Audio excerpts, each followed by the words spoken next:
Okay students, first of all हम लोग जानेंगे principle of homogeneity of dimension. ये principle of homogeneity of dimension क्या है?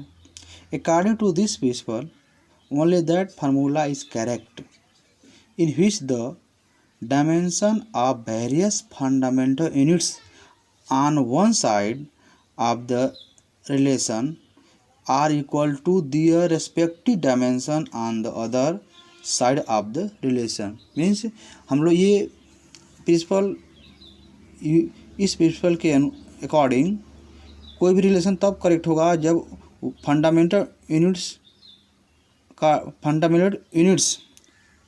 the dimension of fundamental units of one side is equal to the dimension of fundamental units of other side। ये दोनों equal होंगे तो आपका इक्वेशन का होगा करेक्ट होगा। इसको पहले ही बता चुके हैं। डेरिवेशन ऑफ फार्मूले, हम लोग इस प्रिंसिपल का यूज करके हम लोग फार्मूले का डेरिवेशन करेंगे। Using the same principle of homogeneity of dimension we can derive the formula of a physical quantity provided we know the factors on which the physical quantity depends. हमको ये पता रहे कि फिजिकल क्वांटिटी किन quantity पर depend कर रही है, देन हम लोग उनमें हम रिलेशन फाइंड आउट कर सकते हैं। We suppose the dimension of the given physical quantity in terms of this factors, combine them to form an equation. Write the dimension of the various quantity in terms of the mass, length and time on either side of the equation. Using the principle of homogeneity of dimension, equate the powers of m, l and t on both sides of the dimension. Null equation. Then three equations so obtain are solved. To obtain the value of three unknown powers, on substituting these values in the equation we obtain the preliminary form of the relation। हम इस चीज़ को हम लोग एक example द्वारा समझ रहे हैं। एक सिंपल एग्जांपल है, derive an expression for time period t of a simple pendulum which may depend upon mass of bob m, length of pendulum l and acceleration due to gravity g। मतलब एक आपका simple pendulum है जिसका time period जो है उस simple pendulum के मास पर डिपेंड कर रहा है। टाइम पीरियड जो है इसके मास पर डिपेंड कर रहा है, लेंथ पर डिपेंड कर रहा है एंड एक्सेलरेशन g पर डिपेंड कर रहा है। देन हम लोग उनके बीच जो है रिलेशन स्टेबलाइज करना है। Solution, let a time period जो है मास की पावर a, लेंथ की पावर b एंड g की पावर c की क्या है, डायरेक्टली प्रोपोर्शनल है। Here a b c are dimension है एंड लेट ए प्रोपोर्शनल हटाएंगे तो कोई कांस्टेंट जोड़ देंगे, मास की पावर a, लेंथ की पावर b एंड g की power c। Here k is a dimensionless constant of proportionality. Writing the dimension, आप दोनों तरफ का डायमेंशन लिखेंगे in terms of M L T on either side of one we get T का dimension M power zero और T की power 1 and इसका dimension होता ही नहीं है। देन हम लोग क्या करेंगे, मास का जो है डायमेंशन लिखेंगे, मास ए, लेंथ जो है बी एंड ये जी का होगा डायमेंशन एल टी के पावर -2 की पावर सी। अगेन एम की पावर 0, एल की पावर 0 एंड टी पावर 1। यहाँ पर इक्वेट कर देंगे, एम के पावर ए, एल के पावर जो है ये बी, ये जो है सी हो जाएगा B plus C and T के पावर -2c। अब लोग क्या करेंगे, applying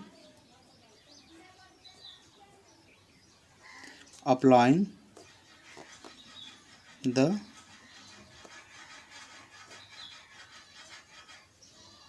principle of homogeneity, applying principle of homogeneity of dimension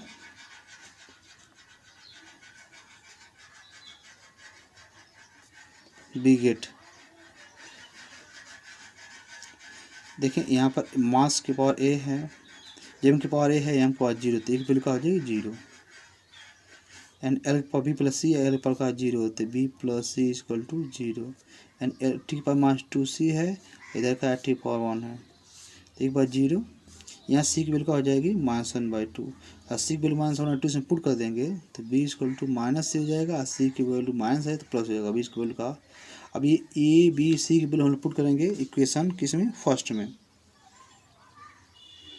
putting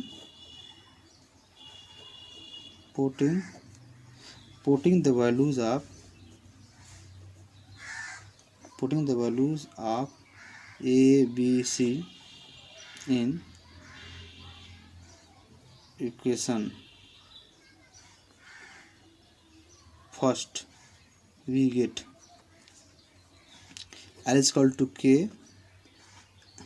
M के पावर 1 होगा, M के पावर क्या होगा, एक जीरो, L के पावर हाफ, एंड G के पावर -हाफ। नेक्स्ट पेज पर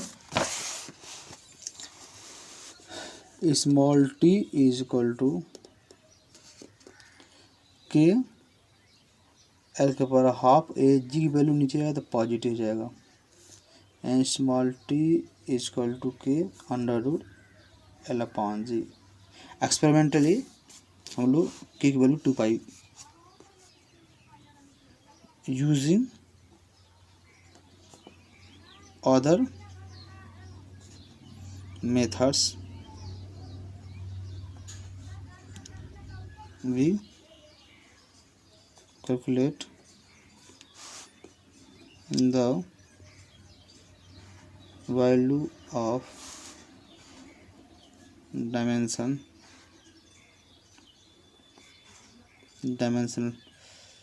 using other power we calculate the value of dimensionless constant K is equal to 2 pi and small t is equal to 2 pi under L/G। Next जो है हम लोग देखेंगे limitations of dimensions. Limitation of dimensional analysis.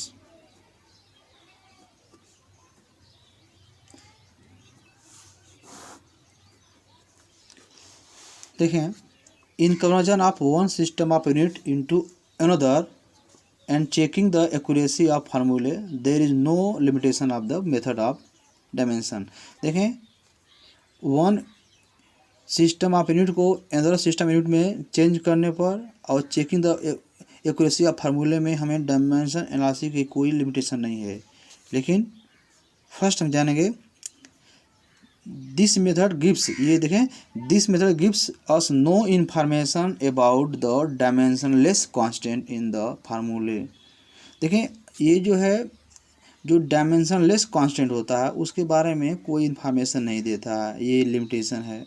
जैसे constant 1 2 3 पाई etc।